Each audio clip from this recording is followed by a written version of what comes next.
নমস্কাৰ বন্ধুসকল, আপোনালোক সকলোকে পুনৰ এবাৰ মোৰ চেনেলটোলৈ স্বাগতম জনাইছোঁ। বন্ধুসকল, আজি আমি এই ভিডিঅ'ৰ জৰিয়তে কোম্পানীৰ ব্ৰইলাৰ পুহিলে কিমানখিনি টকাৰ প্ৰয়োজন হয় বা কিমানখিনি প্ৰফিট কৰিব পাৰি, মান্থলি কিমানখিনি খৰচা হয়, সেই গোটেইখিনি তথ্য মই আপোনালোকক দিবলৈ চেষ্টা কৰিম। গতিকে আপোনালোকে ভিডিঅ'টো শেষলৈ চাব আৰু শেষলৈ চাই আপোনালোকৰ মতামতটো দিবলৈ চেষ্টা কৰিব। তেনে বলক দেৰি নকৰি আমি ভিডিঅ'ৰ মাজলৈ যাওঁ। কোম্পানীৰ ব্ৰইলাৰে হওক বা নিজৰ ঘৰৰ ব্ৰইলাৰে হওক, সেইখিনি ৰাখিবলৈ আপোনাক পোনপ্ৰথমতে ঘৰ লাগিব আৰু ঘৰটো নিৰ্মাণ কৰোঁতে নিজৰ পকেটৰ টকা খৰচা কৰিব লাগিব। ওৱান টাইম ইনভেষ্টমেণ্ট বুলি ক'লেও ভুল নহ'ব। সেইখিনি সুবিধা কোম্পানীয়ে কৰি নিদিয়ে, সেইখিনি আপুনি নিজে কৰি ল'ব লাগিব আৰু আপোনালোকৰ কেপাচিটি অনুসৰি আপোনাৰ খৰচাটো হ'ব। কিমানখিনি আপোনালোকে কেপাচিটি ৰাখিব বিচাৰে সেই হিচাপতে আপোনাৰ খৰচাটো হ'ব। এইখিনি বা এই ফাৰ্মটো আপোনালোকে দেখিছে, এই ফাৰ্মটো দীঘলটো আপোনাৰ ৭৫ ফুট আছে আৰু বহলটো ১৫ ফুট। ইয়াতে আপোনাৰ ৮০০ৰ পৰা ১০০০ ব্ৰইলাৰ ৰাখিব পাৰে। গতিকে সেই অনুসৰি আপোনাৰ খৰচাটো হ'ব।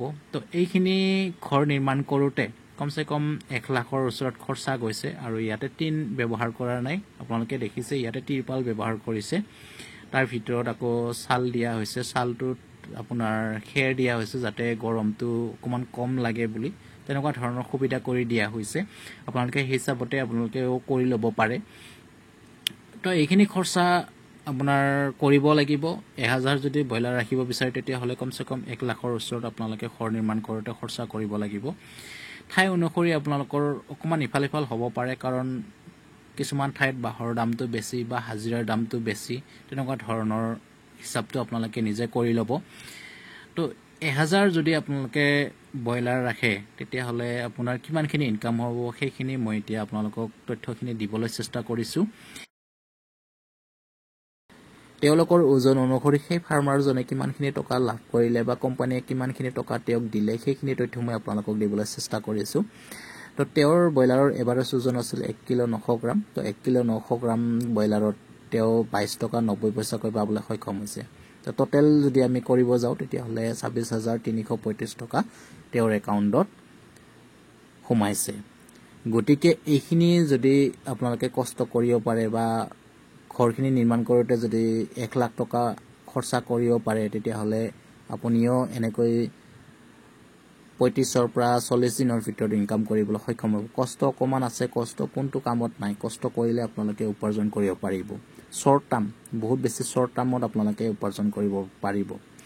কিন্তু ইয়াতে দুটামান খৰচা আপোনালোকে ব্ৰইলাৰ সোমোৱাৰ পিছত কৰিব লাগিব আৰু সেইটো হৈছে যে প্ৰথমতে আপোনাক ভুচিত অকণমান খৰচা কৰিব লাগিব।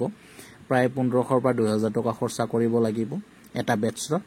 তাৰপিছত আপোনাৰ কাৰেণ্টৰ বিলটো খৰচা কৰিব লাগিব। কাৰেণ্টৰ বিলটো আপোনাৰ গৰমৰ দিনত অকণমান বেছি হয়, ঠাণ্ডা দিনত ইমানখিনি আপোনাৰ খৰচা নহ'ব। এভাৰেজ যদি চাব যাওঁ ৮০০ৰ পৰা ১০০০ টকা আপোনালোকৰ খৰচা যাব আৰু কাৰেণ্টৰ বিলটোত, আৰু আপোনাৰ ভুচিত আপোনাৰ ১৫০০ৰ পৰা ২০০০ টকা খৰচা হ'ব। এইখিনি খৰচা আপোনালোকে কৰিব পাৰিলে আপোনালোকে খুব ধুনীয়াকৈ কোম্পানীৰ ব্ৰইলাৰটো পোহপাল দিব পাৰিব। আৰু প্ৰথমতে আপোনাৰ ঘৰটো নিৰ্মাণ কৰোঁতে অকণমান পইচাটো খৰচা কৰিব লাগিব। ওৱান টাইম ইনভেষ্টমেণ্ট বুলি ক'ব লাগিব। সেইখিনি কৰাৰ পিছত আপোনালোকে একো এটা হেডেক নলোৱাকৈ ধুনীয়াকৈ ব্ৰইলাৰ ফাৰ্মটো কৰি যাব পাৰে। তেওঁলোকে গোটেইখিনি কৰি দিব, আপোনাৰ দানা পানী গোটেইখিনি আনি দিব, আপুনি খালি খুৱাব লাগে, ডাঙৰ কৰিব লাগে, কেতিয়া কি দিব লাগে তেওঁলোকে ক'ব, সেই হিচাপতে আপুনি খালি দিব লাগে। সেইখিনি যদি কষ্ট কৰিব পাৰে তেতিয়াহ'লে ধুনীয়াকৈ আপোনালোকে এনেকৈ উপাৰ্জন কৰিব পাৰিব। তো এইখিনি আছিল বন্ধুসকল। আপোনালোকে যদি কোম্পানীৰ ব্ৰইলাৰ পুহিব বিচাৰে পুহিব পাৰে, একো হেডেক নাই।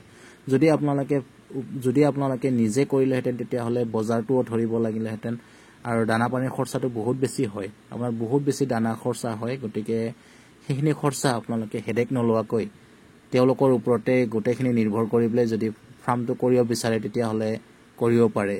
কিন্তু এইখিনি খৰচা আপোনালোকে, মই যিখিনি হিচাপ দিলোঁ আপোনালোকে সেইখিনি হিচাপ ১ লাখ ১.৫ লাখমান খৰচা কৰিব লাগিব। তাৰপিছত আপোনালোকে একো কৰিব নালাগে। মাহে মাহে আপোনালোকে অকল কাৰেণ্টৰ বিল আৰু ভুচিখিনি খৰচা আপোনালোকে কৰিলে ধুনীয়াকৈ ফাৰ্মটো চলাই যাব পাৰিব।